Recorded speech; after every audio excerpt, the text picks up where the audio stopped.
Je rappellerai que l'APP est une association professionnelle des paveurs et que nous sommes une association relativement jeune puisque nous existons depuis à peu près 4 ans et nous sommes affiliés à la fédération, donc membres associés de la Fédération Métropole Publique. La crise sanitaire que nous traversons nous a un petit peu coupé l'herbe sous le pied puisque nous étions en pleine activité et à l'instar de la profession, l'année 2019 s'était très bien passée et nous avions de bonnes espérances pour 2020 au vu des premiers mois de l'année tels qu'ils étaient démarrés. Qu'à l'annonce le 16 mars du confinement et de l'arrêt de l'activité, nous étions sur une phase avec de gros espoirs d'activité économique que nous n'avions pas vécu depuis de nombreuses années. Oui, très traumatisant cette annonce d'arrêt d'activité à partir du 17, d'autant plus que les premières semaines ont été très anxiogènes. Nous étions dans l'attente des réponses et des aides que l'État envisageait pour subvenir aux problèmes des entreprises et surtout pour l'éligibilité de l'activité partielle qui à un moment avait été remise en cause pour les entreprises du BTP puisqu'une polémique était née sur la reprise de l'activité et la non-volonté des entreprises de reprendre alors que c'était pas du tout dans le sens de ne pas travailler que nous étions perturbés, c'était dans le sens de protéger nos ouvriers. À la demande des pouvoirs publics, l'OPP-BTP et les fédérations du BTP, FNTP, FFB, CAPEB, se sont mobilisés pour participer et élaborer le guide de préconisation qu'il était nécessaire de mettre en place pour se protéger face à cette pandémie. La Fédération des travaux publics, FRTP, auquel nous sommes associés, nous a apporté une aide et une assistance permanente au travers de Flash Info et au travers de communication par mail pour nous tenir informés de toutes les négociations qui étaient en cours et toutes les mesures que le gouvernement allait mettre en œuvre. Et nous, au sein de l'association, pour aussi mieux communiquer avec nos membres, nous avons créé un compte WhatsApp qui nous a permis de faire part de nos expériences dans nos entreprises propres et aussi de pouvoir remonter des informations pour bien ressentir comment nous pouvions appréhender un redémarrage d'activité et évoquer et échanger sur le type de problématiques que nous pouvions rencontrer chacun dans nos entreprises. Il s'est fait attendre puisqu'il a eu du mal à sortir aussi rapidement que le gouvernement souhaitait que les entreprises reprennent l'activité. D'ailleurs, c'est plus au niveau de l'aval du gouvernement qu'il a été long à sortir, car les conditions de chantier ne sont pas faciles.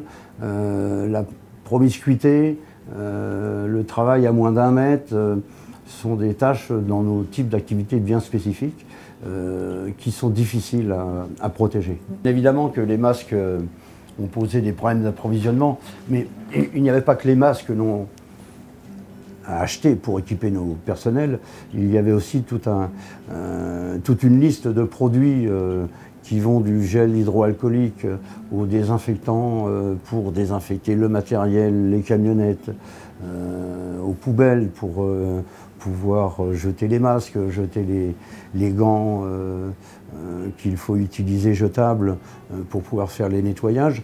Tout ce matériel a été long à s'approvisionner puisqu'il y avait quasiment rupture dans tous les commerces que nous étions habitués à commander.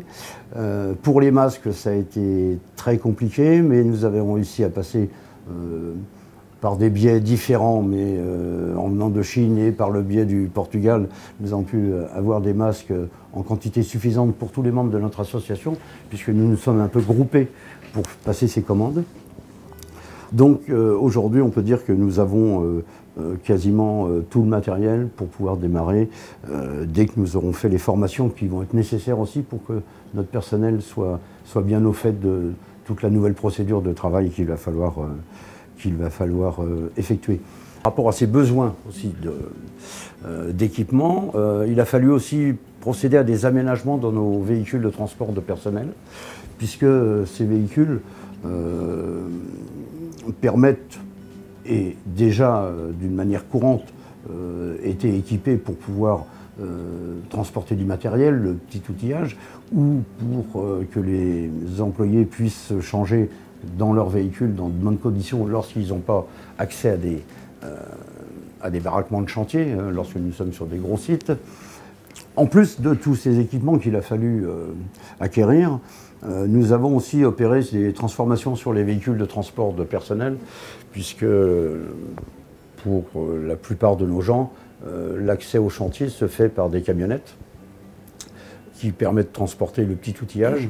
Après toutes ces semaines de formation, d'apprentissage et d'équipement, aujourd'hui nous pouvons confirmer que nous sommes prêts. Il nous restait une dernière étape à faire que nous sommes en train de faire et qui va se terminer avant le 11, puisque le 11, il est annoncé un déconfinement et une reprise plus générale de l'activité. Le point important qui restait à faire, c'était de former nos ouvriers, chose que nous faisons par équipe, que nous faisons en plus ou moins grand nombre en fonction de la place que l'on utilise et pour rester en sécurité avec la distanciation obligatoire. Non, loin de là. Non, non. Les entreprises n'ont pas redémarré d'une manière globale. On peut signaler qu'au mois d'avril, il y a eu une légère activité, mais qui représente que 10% de l'activité normale. On se prépare à aujourd'hui pour redémarrer. Il y a quelques chantiers qui démarrent toutes les semaines. On essaye de coller à la réalité du terrain, puisque nous ne sommes pas les seuls intervenants sur les chantiers. Il y a aussi d'autres entreprises. C'est un peu dans la chaîne. Nous, notre activité est très spécialisée. Donc nous ne pouvons pas mettre nos gens sur site si les propres entreprises générales ne sont pas déjà elles-mêmes sur le site. Plus se mettre en conformité avec aussi les contraintes que oblige un chantier où il y a beaucoup de coactivité. Voilà. Donc c'est pour ça que ça se remet en route progressivement. On commence petit à petit, ça va monter un peu en puissance, mais on peut imaginer que sur le mois de mai, on n'aura qu'une activité qui sera de l'ordre de 50%. On peut penser que d'ici le mois de juin, l'activité tournerait autour de 70-75%. Mais qu'on pourrait retrouver une activité normale qu'à partir du mois de juillet. L'APP, ça représente vraiment des PME, puisque la taille des entreprises, c'est entre 20 et 150 salariés. Donc c'est quand même relativement varié et relativement petit. L'exercice 2020 est déjà sacrifié, parce que 2 mois de manque d'activité pèsent forcément sur les résultats de l'entreprise. Nous sommes un secteur d'activité où les marges sont relativement faibles, et dès qu'il y a une sous-activité, ça pèse forcément sur la marge des entreprises. Donc tout ce que nous espérons, c'est que tous les membres de notre association puissent gérer au mieux cette crise et puissent s'en sortir pour espérer rebondir en 2021. Moi je le pense, résister le mieux à cette crise, serait qu'il y ait une vraie continuité dans ce qui était avant le confinement. Aujourd'hui nous craignons que des chantiers soient annulés. Nous avons déjà vu quelques appels d'offres qui ont été complètement supprimés. Oui, nous l'espérons. Et notre fédération suit de très près un éventuel plan de relance pour être sûr de maintenir l'activité et les emplois dans le BTP, bien évidemment. À l'issue de cette sortie de crise, le devoir de notre association sera bien sûr de maintenir et d'épauler tous les membres qui pourraient se trouver en difficulté, car il est important que tout le monde résiste et que la solidarité entre nous puisse apporter une aide à quiconque en aurait besoin. Oui, c'est plutôt positif dans l'ensemble. Alors, il n'y a pas encore eu beaucoup de chantiers de repris, mais ces chantiers ont permis de se mettre un petit peu le pied à l'étrier et de mettre en œuvre toutes ces contraintes liées au Covid. Et donc, nous avons, bien évidemment, après avoir fait les formations pour les équipes qui ont commencé à travailler et de les avoir équipées, nous avons eu un bon retour et une bonne analyse sur site du comportement des gars qui, de tradition, déjà dans le BTP, on est habitué à porter des équipements de sécurité, les casques, les bottes, des équipements, des vêtements bien adaptés. Je pense que la prise de conscience est générale au travers des employés.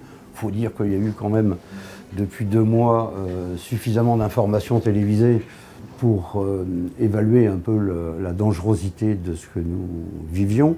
Donc le personnel a vraiment pris à cœur et était même demandeur d'avoir tous les équipements avant d'intervenir sur les chantiers, bien évidemment.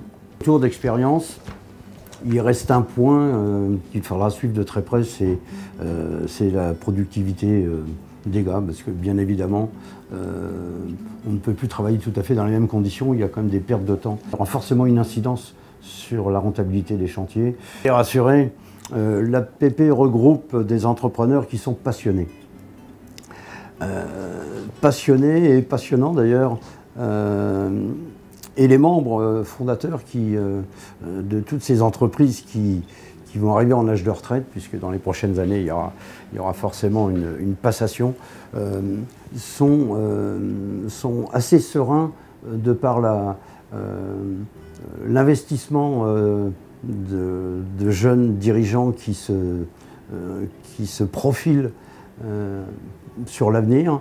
Et nous pensons vraiment que c'est une activité qui va perdurer au travers de ces sociétés et qui, pourquoi pas, se développera encore. Eh bien, pour finir, j'aimerais remercier tous les associés de l'APP qui ont montré, de par tous les échanges que nous avons pu avoir, l'intérêt qu'ils portaient à notre profession et l'intérêt aussi de protéger nos employés et surtout de pérenniser nos entreprises. Donc merci encore.